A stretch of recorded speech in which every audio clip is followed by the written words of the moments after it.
만약 정해진 비극을 미리 알게 된다면 당신은 순응하시겠습니까? 아니면 맞서 싸우시겠습니까? 여기 하늘의 비밀을 훔쳐보고도 입을 닫아야만 했던 고독한 술사의 처절한 기록이 있습니다. 한 사람을 살리기 위해 자신의 명주를 깎아내며 운명의 톱니바퀴를 비틀었던 한 남자의 사투. 천기를 누설한 대가는 과연 무엇이며 그는 마지막 순간 무엇을 보았을까요? 정해진 운명을 바꿀 수 있다면 당신은 무엇을 거시겠습니까? 운이야담을 찾아주셔서 감사합니다. 구독과 좋아요는 큰 힘이 됩니다. 이야기 바로 시작하겠습니다. 때는 1608년 조선의 해가 저물어가는 선조 임금의 말년입니다.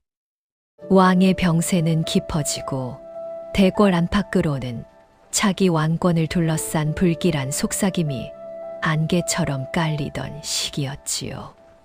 하지만 이곳 한양 종로의 피맛골 뒷골목은 그런 나라의 운명과는 상관없는 듯 보였습니다.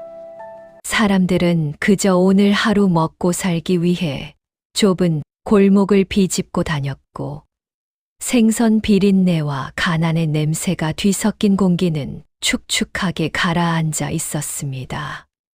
그 골목의 가장 깊숙한 곳, 낡은 기와 조각이 군데군데 빠진 채 위태롭게 서 있는 집 한 채가 있습니다. 비바람에 씻겨 형체를 알아보기 힘든 깃발 하나가 맥없이 흔들리는 그곳이 바로 한양에서 가장 용하다는 하지만 가장 초라해 보이는 강사윤의 점집입니다. 방 안에는 퀴퀴한 곰팡이 냄새와 타다 남은 향 냄새가 기묘하게 어우러져 있습니다.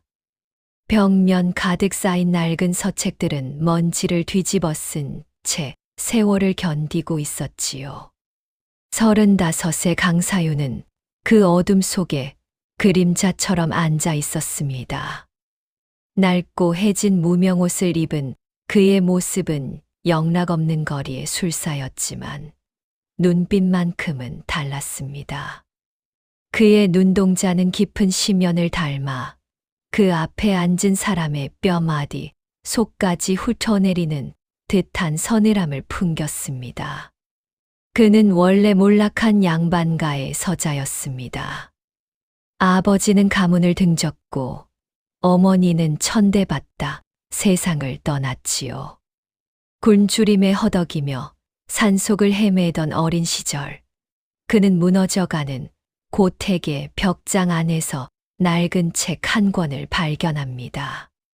그것이 바로 천지의 기운과 사람의 명운을 꿰뚫어 본다는 금기된 서책, 천기비록이었습니다. 사유는 그 책을 스승 삼아 홀로 관상과 풍수를 익혔습니다. 남들이 보지 못하는 기운을 읽고 바람의 흐름에서 미래의 비극을 엿보는 능력을 갖게 된 것이죠. 하지만 그는 자신의 비범함을 철저히 숨겼습니다. 튀는 돌은 정을 맞는 법이고 하늘의 이치를 함부로 떠드는 자의 말로가 결코 좋지 않다는 것을 본능적으로 알았기 때문입니다.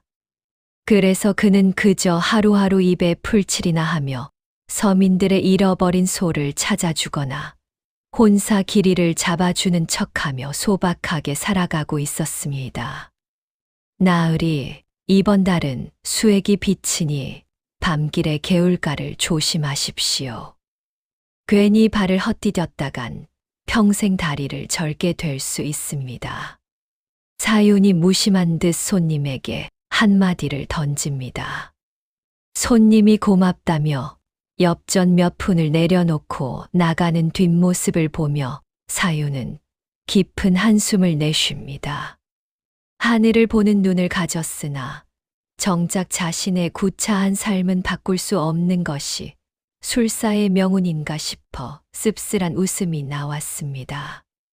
그렇게 평범한 하루가 저물어가던 저녁 무렵이었습니다. 평소라면 개 짖는 소리조차 들리지 않을 조용한 골목에 묵직한 가마 구르는 소리가 들려옵니다. 삐걱거리는 나무 소리와 일정한 보폭의 발소리는 이 골목과는 전혀 어울리지 않는 권세의 소리였습니다. 사윤의 집 문 앞에 멈춰 선 것은 보통 사람이 탈 수 없는 아주 화려하고 권세가 느껴지는 고급 가마였습니다. 가마의 문이 열리고 비단 옷을 입은 덩치 큰 종복 하나가 내려 사윤의 집살인문을 거칠게 두드립니다. 강술사라는 자가 여기 있는가? 대감마님께서 부르시니 당장 채비하게. 지체하면 목숨이 위태로울 것이야. 사윤은 직감했습니다. 이 고요한 골목에 날아든 이 화려한 가마가 자신의 조용하던 삶을 송두리째 뒤흔들 거대한 폭풍의 시작이라는 것을 말입니다. 사윤은 천천히 자리에서 일어나 옷매무새를 가다듬었습니다. 그의 예민한 눈에는 이미 가마 주위로 피어오르는 검고 불길한 안개가 보이고 있었기 때문입니다. 종복의 뒤를 따라 도착한 곳은 남산 자락에 위치한 거대한 저택이었습니다. 붉은 칠을 한 육중한 소슬대문과 뜻도 없이 이어진 높은 담장만 보아도 주인의 위세가 어느 정도인지 짐작이 가고도 남았지요. 이곳은 당시 조정의 이조판서이자 실세인 이완 대감의 집이었습니다. 초라한 차림의 강사윤이 화려한 대청마루에 올라서자 집안의 하인들이 수군거립니다. 저런 거지 같은 자를 누가 불렀단 말인가? 하지만 사윤은 그들의 경멸 섞인 시선 따위엔 아랑곳하지 않고 묵묵히 고개를 숙였습니다. 잠시 후 묵직한 발소리와 함께 이완 대감이 모습을 드러냅니다. 호랑이 같은 눈매에 서리가 내린 듯한 수염을 기른 그는 한눈에 보아도 권력의 정점에 선 자의 기백과 탐욕이 함께 느껴졌습니다. 이 판서는 사윤을 잠시 살피더니 낮게 깔린 목소리로 입을 열었습니다. 듣자 하니 내 놈이 사람의 앞날을 보는 재주가 제법 용하다기에 불렀다. 오늘 내 아들의 관상을 보아라. 곧 치러질 과거 시험에서 급제할 수 있을지 그것이 궁금하구나. 이 판서의 말이 끝나자마자 16살 남짓 되어 보이는 소년 하나가 방 안으로 들어옵니다. 그가 바로 이 판서의 외동아들 이준명이었습니다. 하얀 피부에 맑고 선한 눈망울을 가진 소년은 귀하게 자란 티가 역력했고 기품이 넘쳤습니다. 소년은 사윤에게 정중히 목례를 하며 자리에 앉았습니다. 사윤은 심호흡을 하며 준명의 얼굴을 찬찬히 살피기 시작했습니다. 처음에는 그저 총명한 기운이 가득한 길상으로 보였습니다. 그런데 사윤이 더 깊이 그 아이의 눈동자 넘어 운명의 흐름을 읽으려던 찰나였습니다. 갑자기 사윤의 눈앞에 믿기지 않는 참혹한 환영이 펼쳐지기 시작합니다. 평화롭던 이 거대한 저택이 시뻘건 불길에 휩싸이고 울음소리와 비명소리가 가득합니다. 준명의 맑았던 얼굴은 피떡이 되어 있고 목에는 무거운 칼이 씌워져 있습니다. 형장으로 끌려가는 준명의 뒤로 이 판서의 일가 친척들이 줄줄이 엮여 절규하고 있었습니다. 영모였습니다. 그것도 삼족을 멸하는 참혹한 능지처참의 운명이었습니다. 사윤의 등줄기에 식은 땀이 흘렀습니다. 하지만 충격은 여기서 끝이 아니었습니다. 환영 속에서 영모를 관가에 고발하고 형장에서 증언을 하는 한 남자의 뒷모습이 보였습니다. 그 남자가 고개를 돌리는 순간 사유는 숨이 멎는 듯 했습니다. 환영 속 고변이는 바로 자기 자신 강사윤이었습니다. 지금 눈앞에 앉아있는 이 순진한 소년이 10년 뒤 영모의 주괴가 되어 죽고 그를 죽음으로 몰아넣는 자가 바로 나라고 사윤의 손이 미세하게 떨리기 시작했습니다. 이 판서의 날카로운 눈이 사윤의 떨림을 놓치지 않았습니다. 왜 그러느냐? 관상이 좋지 않은 것이냐? 입을 열어라. 사윤은 필사적으로 표정을 관리했습니다. 여기서 사실대로 말했다가는 10년 뒤가 아니라 당장 오늘 목이 날아갈 판이었습니다. 사윤은 억지로 입꼬리를 올리며 머리를 조아렸습니다. 아닙니다, 대감마님. 도련님의 관상은 참으로 귀하디귀합니다. 이마의 기운이 하늘을 찌르니 조만간 장원급제의 영광이 가문에 가득할 것입니다. 소인이 그 귀한 기운에 눌려 잠시 정신을 잃을 뻔했습니다. 거짓말이었습니다. 하지만 이 판서는 그 말을 듣고 크게 호탕하게 웃으며 두툼한 돈주머니를 던져주었습니다. 사유는 그 돈을 챙겨 허겁지겁 저택을 빠져나왔습니다. 대문을 나서는 사윤의 뒤로 준명의 맑은 웃음소리가 들려왔습니다. 그 웃음소리가 마치 사윤의 심장을 찌르는 칼날처럼 느껴졌습니다. 허겁지겁 점집으로 돌아온 강사윤은 문을 걸어 잠그고 낡은 궤장 밑바닥에서 보자기공에 쌓인 천기비록을 꺼냈습니다. 촛불 아래 펼쳐진 낡은 종이 위로 붉은 글씨들이 마치 살아있는 핏줄처럼 꿈틀거리는 듯했습니다. 사유는 떨리는 손가락으로 책장을 넘기며 자신이 본 환영의 의미를 되새겼습니다. 책의 첫머리에는 이런 구절이 적혀 있었습니다. 천기를 누설하는 자는 반드시 하늘의 벌을 받으니 입을 여는 순간 제 목숨을 내놓아야 할 것이요. 침묵하는 순간 타인의 파멸을 지켜보아야 하리라. 사윤의 머릿속에 어린 시절 이 책을 건네주었던 노 스승의 엄한 목소리가 들려오는 듯했습니다. 사윤아, 천기를 본 자에게는 오직 3가지 길뿐이다. 첫째, 입을 닫고 운명의 강물이 흐르는 대로 두는 것. 둘째, 천기를 발설하고 제 목숨을 바쳐 남을 구하는 것. 그리고 마지막 셋째, 천기를 지키면서도 교묘한 처세로 운명의 길목을 비트는 것. 하지만 3번째 길은 하늘을 속이는 일이니 인간의 힘으로는 불가능에 가깝느니라. 사유는 마른 침을 삼켰습니다.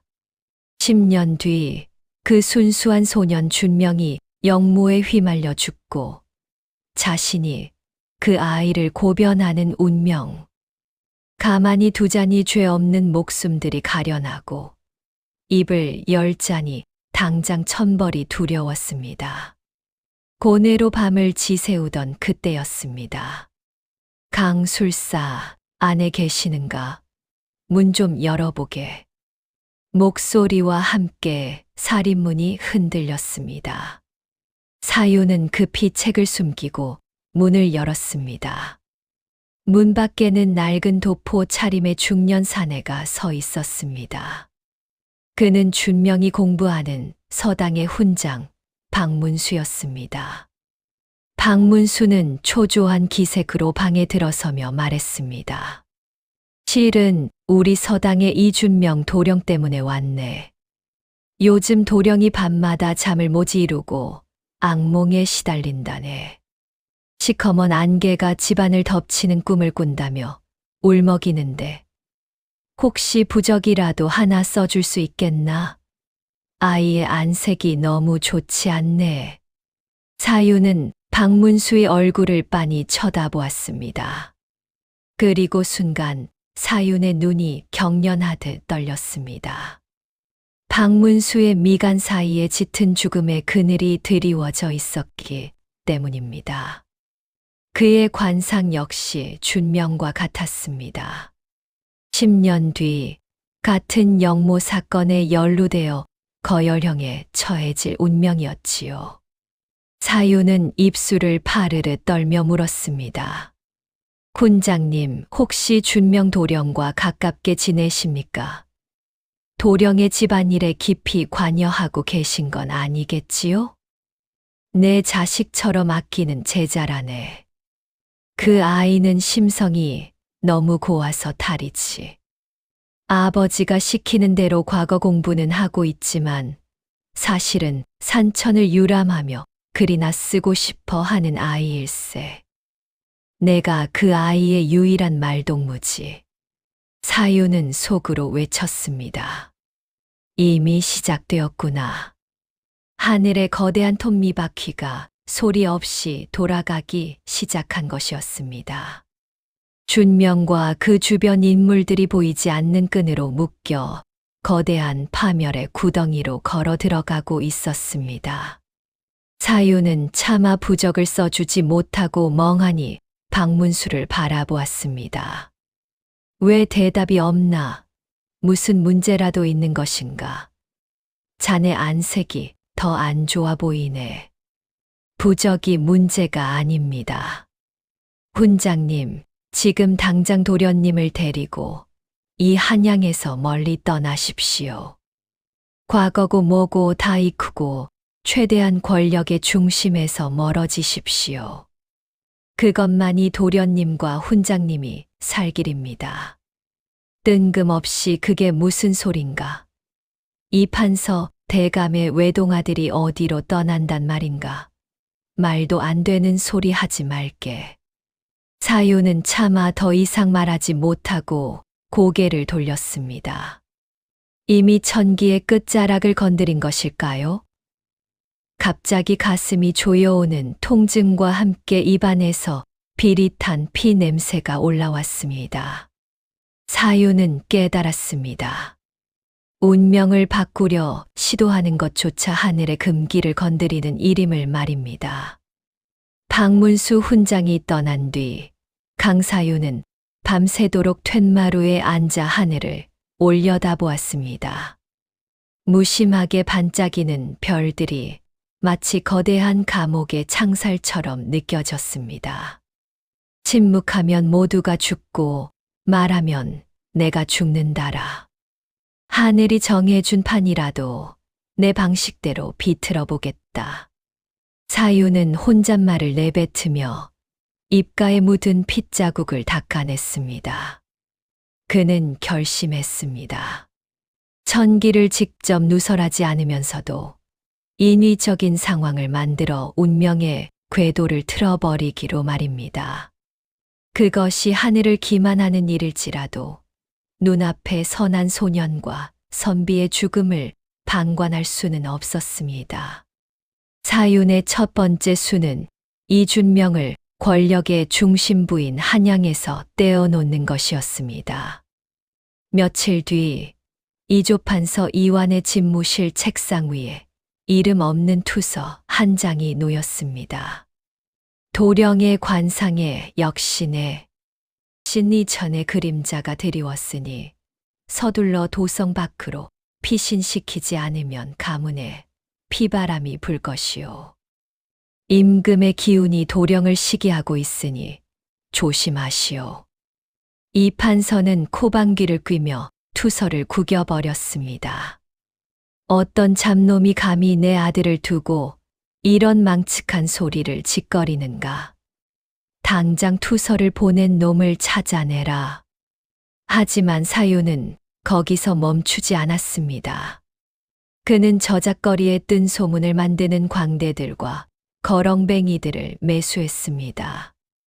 얼마 지나지 않아 한양 바닥에는 묘한 유언비어가 돌기 시작했습니다. 이 판서 대가아들이 사실은 왕기가 서린 터에서 태어나 임금의 자리를 위협할 관상이라는 소문이었지요. 이는 이판서에게 칭찬이 아니라 사약과도 같은 무서운 소문이었습니다. 왕의 의구심을 사면 가문 전체가 몰락할 수 있기 때문입니다. 불안의 씨앗이 이판서의 마음속에서 싹트기 시작할 무렵 결정적인 사건이 터집니다. 준명이 서당으로 향하던 평범한 오후 마른 하늘에서 벼락이 떨어져 길가의 고목이 준명의 바로 눈앞에서 쪼개진 것입니다. 사실 이것은 사윤이 준명이 지나갈 시간을 치밀하게 계산해 미리 나무 밑동에 화약을 묻어 연출한 속임수였으나 하늘의 징조라고 믿기에 충분했습니다. 혼비백산하여 돌아온 아들을 보며 이판서는 사윤이 퍼뜨린 소문과 투서를 떠올렸습니다. 결국 이판서는 결단을 내립니다. 준명아, 당분간 외가가 있는 경상도 안동으로 내려가 있거라. 과거 공부도 그곳에서 조용히 하는 것이 좋겠다. 도성의 흉흉한 소문이 가라앉을 때까지 돌아오지 마라. 준명은 갑작스러운 결정에 당황했지만 아버지의 명을 거역할 수 없었습니다. 준명이 한양을 떠나는 날, 사윤은 멀리 언덕 위에서 그 행렬을 지켜보았습니다. 가거라. 가서 10년 동안 절대로 이곳을 쳐다보지도 마라. 그것이 내가 숨 쉴 수 있는 유일한 길이다. 사윤은 비로소 안도의 한숨을 내쉬었습니다. 운명의 첫 번째 매듭을 풀었다고 생각한 찰나였습니다. 갑자기 사윤의 시야가 붉게 물들더니 극심한 통증이 가슴을 후벼 팠습니다. 사윤은 바닥에 주저앉아 주먹만 한 핏덩어리를 토해냈습니다. 하늘의 경고였습니다. 비록 직접 말하지 않았으나 수단을 동원해 천기를 비틀려 한 대가였습니다. 사윤은 떨리는 손으로 땅을 짚으며 생각했습니다.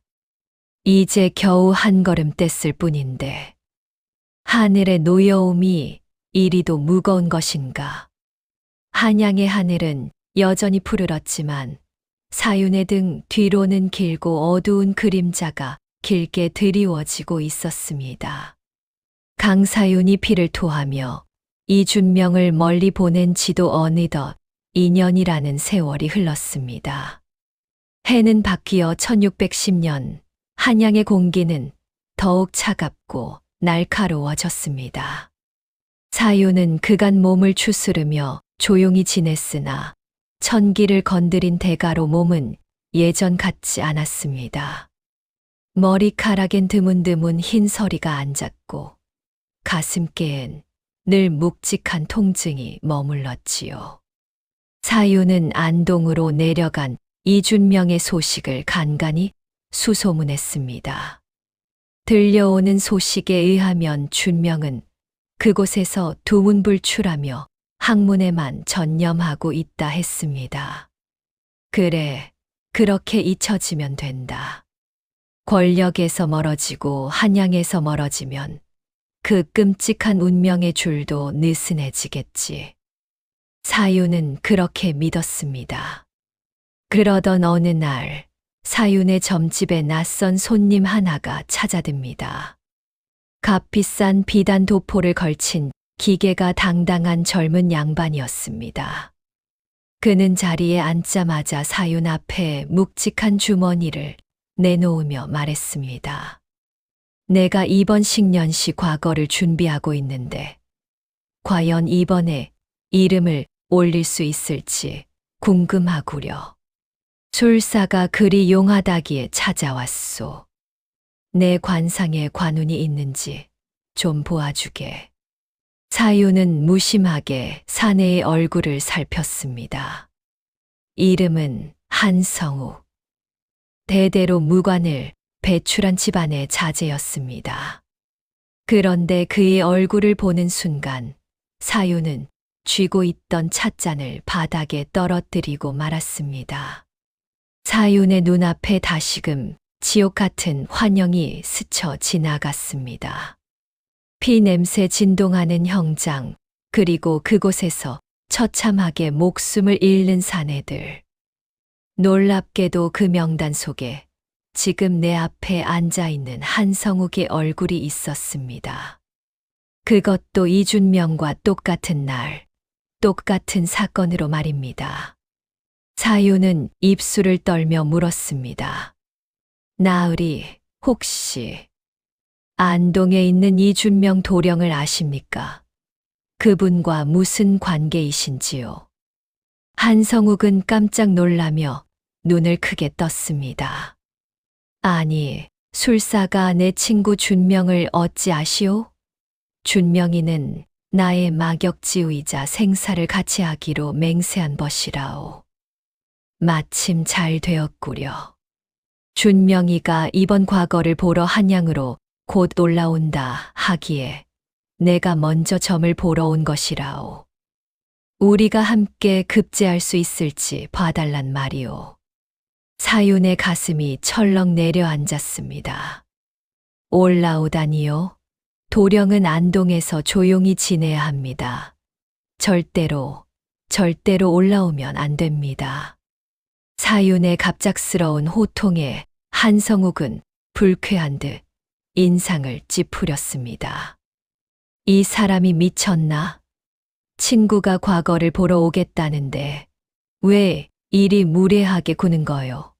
준명이는 이미 보름 전에 안동을 떠났소. 이판서 대감께서 이제 때가 되었다며 아들을 불러들이셨단 말이오. 자네가 뭘 안다고 큰 소리인가?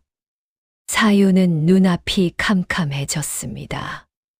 이준명을 멀리 보냈으나 그가 한양으로 돌아오는 것은 막지 못했습니다.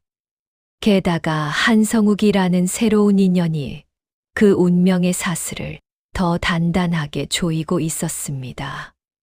자신이 준명을 살리려 썼던 첫 번째 수가 허망하게 무너져 내리는 순간이었습니다. 사유는 깨달았습니다. 하늘은 결코 호락호락하지 않았습니다. 한쪽 길을 막으면 다른 쪽 길을 열어 결국 정해진 파멸로 인간을 몰아넣고 있었습니다. 사유는 한성욱이 떠난 뒤 미친 사람처럼 웃음을 터뜨렸습니다. 하하하, 그래, 내 놈이 기어코 그 아이를 죽이려 드는구나. 내가 길을 비틀면 너는 길을 새로 만드는구나. 하지만 나 또한 여기서 멈추지 않겠다. 그날 밤 사유는 다시 한번 검붉은 피를 한 사발이나 쏟아냈습니다. 몸은 부서져 가고 있었지만 그의 눈빛은 오히려 예리하게 빛나기 시작했습니다. 하늘이 이토록 집요하게 반격해온다면 자신 또한 더 깊고 위험한 수렁으로 뛰어들 수밖에 없었습니다. 이준명이 한양으로 돌아온다는 소식은 강사윤에게 사형 선고와도 같았습니다. 사윤은 이제 방 안에 앉아 점이나 치고 있을 때가 아님을 직감했습니다. 도대체 무엇이 그 어린 소년을 영모의 주괴로 만드는가? 사유는 직접 그 운명의 실체를 확인하기 위해 어둠 속으로 몸을 던졌습니다. 밤마다 사유는 허름한 옷차림으로 변복하고 이조판서 이완의 저택 주변을 맴돌았습니다. 풍수와 지리에 능한 그는 저택의 기운이 모이는 곳, 즉 은밀한 대화가 밖으로 새어나가는 환기구와 담벼락의 틈새를 기가 막히게 찾아냈습니다. 보름달도 숨어버린 어느 금은밤 사유는 판서 댁 사랑채 뒤편 으스름한 그림자 속에 몸을 숨겼습니다. 사방은 고요했고 가끔 들리는 부엉이 소리만이 정막을 깼습니다. 광해의 폭정이 날로 심해지고 있소. 명나라와의 의리는 저버리고 오랑캐와 손을 잡으려 하니 나라의 근간이 흔들리고 있단 말이오. 유생들의 반발도 만만치 않으니 지금이 기회요. 때가 오면 결단을 내려야지요. 준명이 녀석이 과거에 급제해 궁궐내직으로 들어오면 안팎에서 호응하기가 훨씬 수월할 것입니다. 그 아이의 깨끗한 이미지가 우리의 명분이 될 것이요. 사유는 온몸에 소름이 돋았습니다. 영모는 훗날 갑자기 일어날 비극이 아니었습니다. 이미 현재 진행형이었고 그 중심에 준명의 아버지 이판서가 있었습니다. 그들은 자신들의 대의를 위해 순수한 준명을 권력의 제물로 바칠 계획을 세우고 있었던 것입니다. 준명은 아무것도 모른 채 아버지가 정해준 역적의 길로 걸어 들어오고 있었습니다. 사유는 혼란에 빠졌습니다. 이 영모를 관가에 미리 고발해 막아야 할까요? 하지만 그렇게 되면 자신이 본 환영처럼 이판서 일가는 당장 멸문지화를 당할 것이고 준명 또한 죽음을 피할 수 없습니다. 그렇다고 내버려 두자니 10년 뒤에 참혹한 결말이 눈앞에 선했습니다.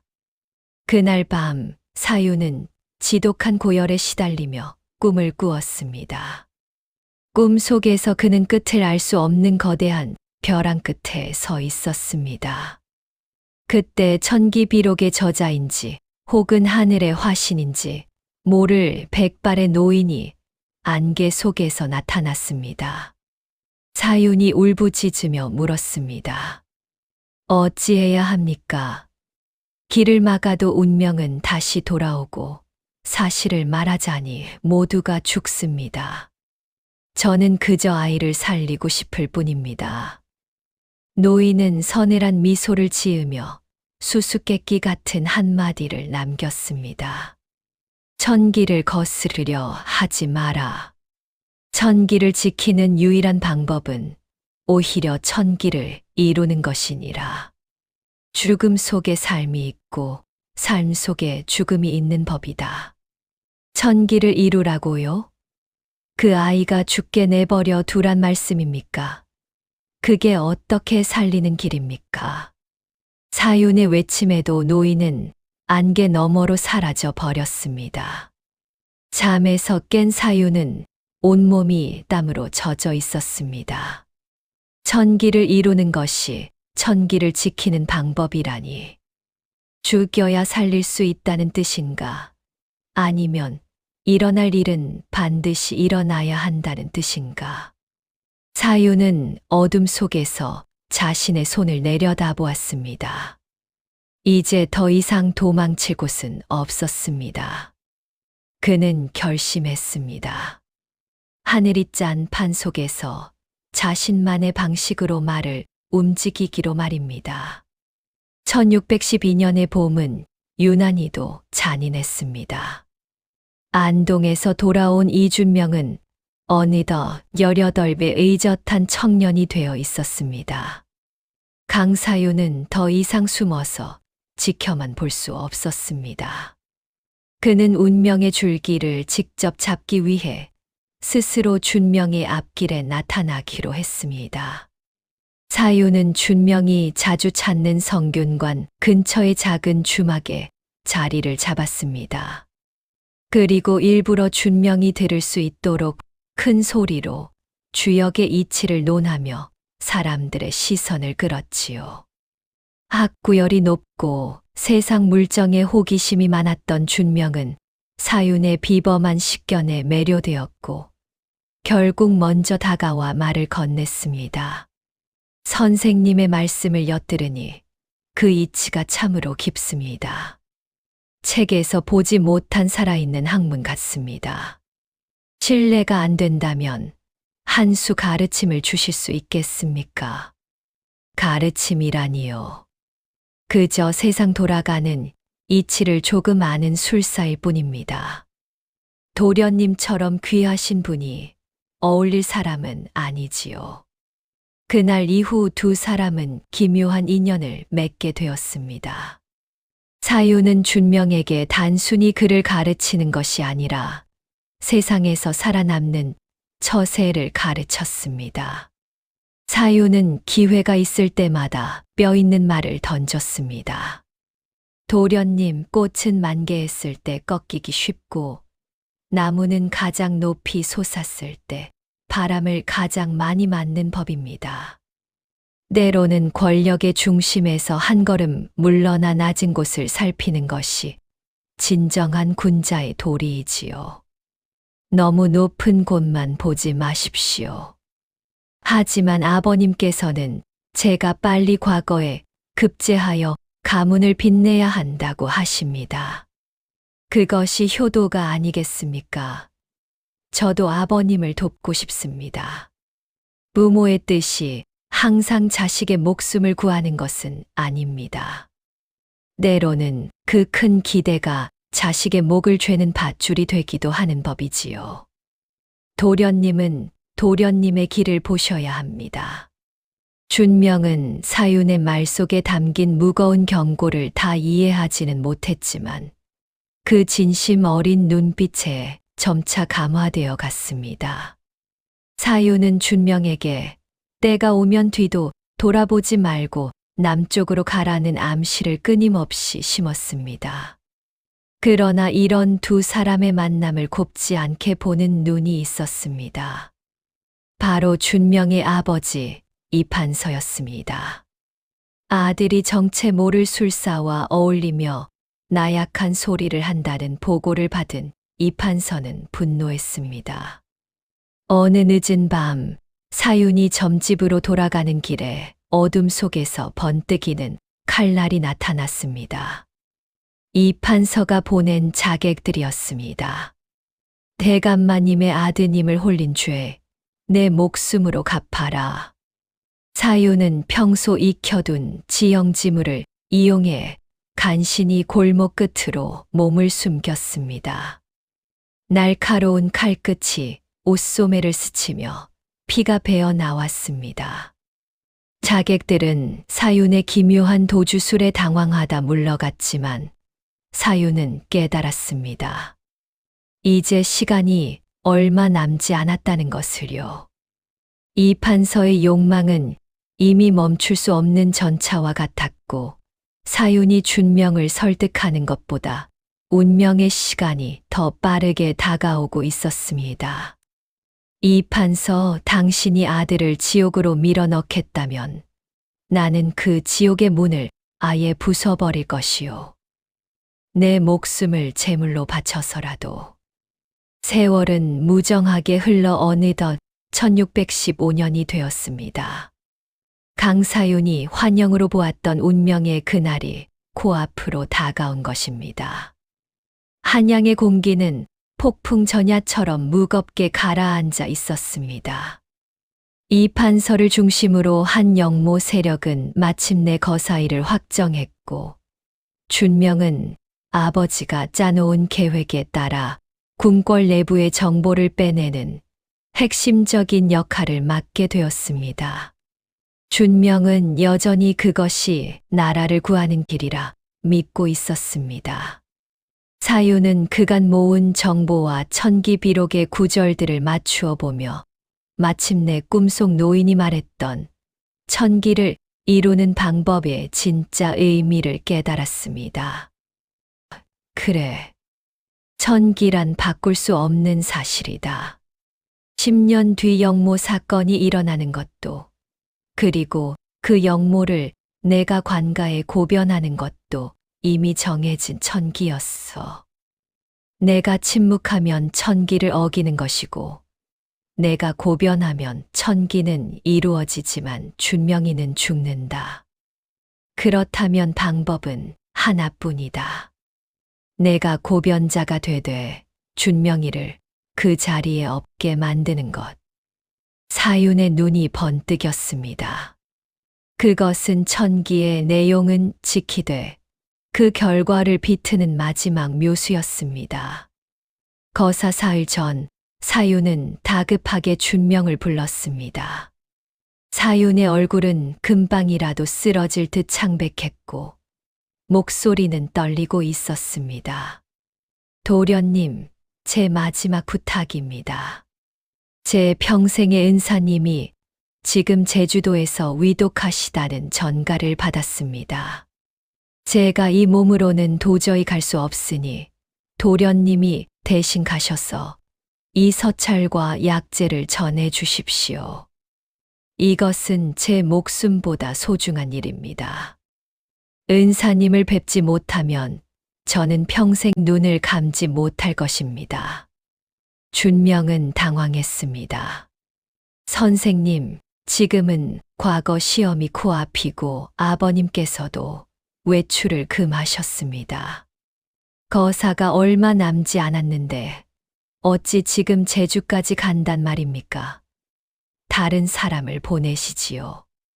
도련님, 아버님의 명보다 사람의 목숨이 먼저입니다. 저를 스승으로 생각하신다면 제발 다녀와 주십시오. 이것은 도련님만이 하실 수 있는 일입니다. 제발 저를 도와주십시오. 사윤의 진심 어린 눈물과 간곡한 호소에 마음이 움직인 준명은 결국 아버지 몰래 말 한 피를 빌려 남쪽으로 달렸습니다. 준명이 한양 땅을 벗어난 것을 확인한 사윤은 곧바로 포도청으로 향했습니다. 그의 발걸음은 무거웠지만 단호했습니다. 영모를 고변하러 왔소. 이조판서 이완이 주도하는 대역죄의 실상을 알리겠소. 모든 증거가 여기 있소. 사윤의 고변은 한양을 뒤흔들었습니다. 거사 당일 새벽 들이닥친 군사들에 의해 이판서와 공모자들은 현장에서 모두 체포되었습니다. 영모는 미수에 그쳤고 주모자들은 모두 옥에 갇혔습니다. 사윤은 천기에 적힌 대로 고변자의 역할을 완수했습니다. 천기가 이루어진 것입니다. 며칠 뒤 제주도로 향하다 소식을 듣고 돌아온 준명 또한 의금부로 압송되었습니다. 하지만 그는 영모의 현장에 없었을 뿐만 아니라 사윤이 미리 손을 써둔 덕분에 스승의 심부름을 가느라 아무것도 몰랐던 철부지 아들로 분류되었습니다. 사윤이 건넸던 서찰은 사실 준명의 무죄를 입증할 치밀한 알리바이와 이판서의 죄상을 고발하는 내용이 교묘하게 섞여 있었습니다. 결국 이판서와 한성욱 등은 처형되었으나 준명은 무혐의로 풀려나 유배형 정도로 목숨을 건질 수 있었습니다.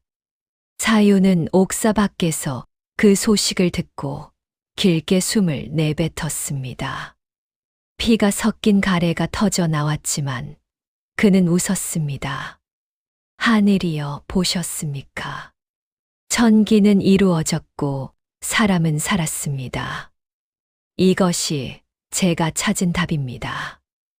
이제 제 목숨을 거두어 가셔도 좋습니다. 영모를 고변한 공로로 강사윤은 조정으로부터 막대한 포상금과 함께 높은 벼슬자리까지 제안받았습니다. 한양 사람들은 그를 가리켜 나라를 구한 신묘한 술사라며 칭송했지요. 하지만 사윤은 그 모든 영광을 뒤로하고 다시 뒷골목의 허름한 점집으로 돌아왔습니다. 사실상 몸이 망가져 갈 곳도 없었습니다. 그의 몸은 이제 하루가 다르게 시들어갔습니다. 천기를 완벽히 이루지 않고 묘수로 비껴간 대가는 혹독했습니다. 눈은 흐릿해져 앞이 잘 보이지 않았고 사지는 얼음장처럼 차가워졌습니다. 숨을 쉴 때마다 가슴을 도려내는 듯한 통증이 그를 괴롭혔지요. 하지만 육신의 고통보다 사윤을 더 아프게 한 것은 사람들의 시선이 아닌 단 한 사람의 눈빛이었습니다. 유배지에서 풀려난 이준명이 사윤을 찾아왔습니다. 예전에 그 맑고 순수하던 청년의 모습은 온데간데 없고 눈에는 깊은 슬픔과 타오르는 분노가 서려 있었습니다. 준명은 사윤의 앞에 서서 떨리는 목소리로 물었습니다. 선생님, 어찌 그러셨습니까? 왜 저를 제주도로 보내셨습니까? 저를 위해 그러셨다고 말하지 마십시오. 도련님을 살리기 위해서였습니다. 그것뿐입니다. 살려요. 아버님은 형장의 이슬로 사라지셨고 제 가장 친한 벗성욱이는 거열형을 당해 시신조차 온전하지 못합니다. 우리 가문은 역적의 가문이 되어 풍비박산이 났는데 나 혼자 비겁하게 목숨을 부지한 것이 정말 살린 것이라 생각하십니까? 선생님은 그저 공을 세우기 위해 저를 이용해 아버님을 팔아넘긴 역적의 앞잡이일 뿐입니다.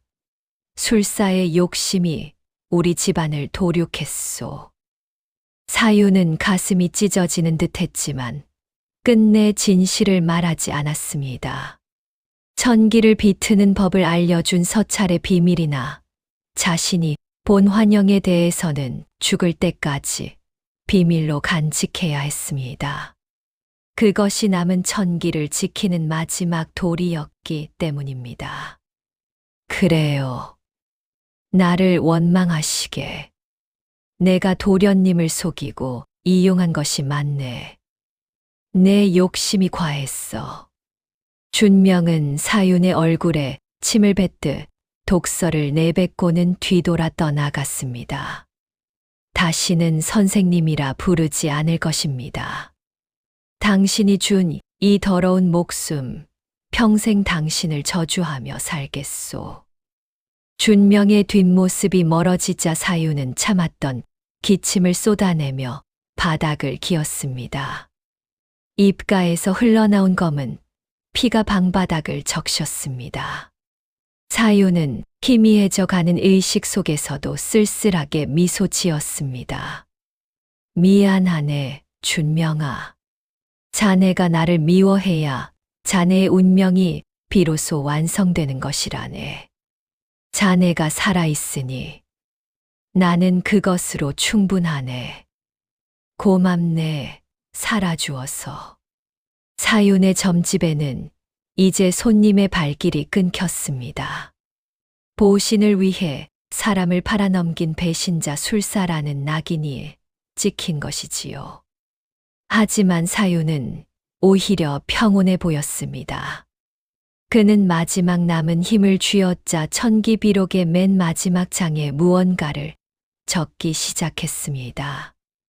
주렁이 위로 떨어지는 눈물이 먹물을 번지게 했지만 그의 붓끝은 멈추지 않았습니다. 강사윤이 사라진 지도 어느덧 10년이라는 세월이 흘렀습니다. 해는 바뀌어 1625년 한양의 뒷골목 점집은 이미 오래전 폐허가 되어 잡초만이 무성했고 사람들의 기억 속에서도 강술사라는 이름은 잊혀져 갔습니다. 도성에서 멀리 떨어진 어느 한적한 시골 마을, 사유는 다 쓰러져가는 초가집에서 홀로 마지막 숨을 몰아쉬고 있었습니다. 그의 곁을 지키는 것은 낡은 천기비록 한 권뿐이었습니다. 그런데 어느 해질녘 고요하던 마당에 낯익은 발소리가 들려왔습니다. 문이 조심스럽게 열리고 한 사내가 방 안으로 들어왔습니다. 30 중반의 나이가 된 이준명이었습니다. 그는 화려한 관리의 옷 대신 소박한 선비의 차림을 하고 있었으며 눈빛은 예전의 분노 대신 깊은 슬픔과 깨달음을 담고 있었습니다. 사유는 초점 없는 눈을 돌려 소리가 나는 쪽을 바라보았습니다. 거기 누구인가? 올 사람이 없는데. 선생님, 저입니다. 준명입니다. 10년 만에 뵙습니다. 사윤의 메마른 입가에 희미한 경련이 일었습니다. 오, 왔는가? 자네가 작은 고을의 현감으로 내려가 백성들을 잘 돌보고 있다는 소식은 들었네. 어찌 이런 누추한 곳까지 나를 찾아왔나? 준명은 사윤의 뼈만 남은 마디 굵은 손을 두 손으로 꼭 잡았습니다. 그의 손은 떨리고 있었습니다. 뒤늦게 알았습니다. 선생님께서 저를 제주도로 보내셨던 날, 제가 가졌던 서찰의 뒷면에 숨겨진 글을 최근에야 발견했습니다. 그리고 선생님이 관가에 제출하신 고변서 원본을 보았습니다. 제 이름만은 어떻게든 빠져 있었다는 사실도, 선생님이 당신의 모든 명예와 명주를 깎아 저를 살리셨다는 것을 이제야 깨달았습니다. 저는 그것도 모르고 선생님을 저주했습니다. 준명의 뜨거운 눈물이 사윤의 차가운 손등을 적셨습니다. 사윤은 힘겹게 손을 움직여 준명의 머리를 쓰다듬었습니다. 자네는 아무것도 몰라도 된다고 하지 않았나? 그저 살아서 좋은 세상을 보고 좋은 글을 쓰며 살면 그것이 내 보람이었네. 자네가 나를 미워하던 10년이 사실 내게는 가장 평온한 시간이었어. 왜 그러셨습니까? 천기를 아는 분이 어찌 이리도 모진 대가를 혼자 짊어지셨습니까? 저를 살린 것이 선생님께 무엇이었습니까? 사윤은 가느다란 숨을 내뱉으며 마지막 미소를 지었습니다. 하늘의 이치는 차가운 법이나 사람의 정리는 뜨거운 것이 아니겠나. 천기가 운명을 정한다 해도 인간에게는 그 운명 안에서 사랑하는 이를 살리기 위해 발버둥 칠 자유가 있는 것이네. 자네는 억울하게 죽을 사람이 아니었어. 그것이 내가 본 진짜 천기였네. 그 말을 끝으로 강사윤의 손이 스르르 낙엽처럼 떨어졌습니다. 그는 평생을 괴롭혔던 운명의 굴레를 벗어던지고 비로소 평온한 안식에 들었습니다. 준명은 사윤의 유품을 정리하다 낡은 천기비록을 발견했습니다. 책의 마지막 장, 사윤이 피 섞인 먹물로 남긴 마지막 글귀가 준명의 가슴에 박혔습니다. 천기를 거스르는 것이 아니라 천기 안에서 사람을 살리는 것. 이것이 하늘의 마음을 아는 자가 걸어야 할 유일한 도리이다. 나는 나의 천기를 다하였다. 방 안으로 노을빛이 쏟아져 내렸습니다. 준명은 책을 소중히 품에 안고 밖으로 나왔습니다. 저 멀리 푸른 산 위로 시원한 바람이 한 줄기 불어왔습니다. 마치 한평생 고단했던 술사가 마침내 자유로운 바람이 되어 세상을 유람하러 떠나는 뒷모습 같았습니다. 준명은 그 바람을 향해 깊게 고개를 숙였습니다.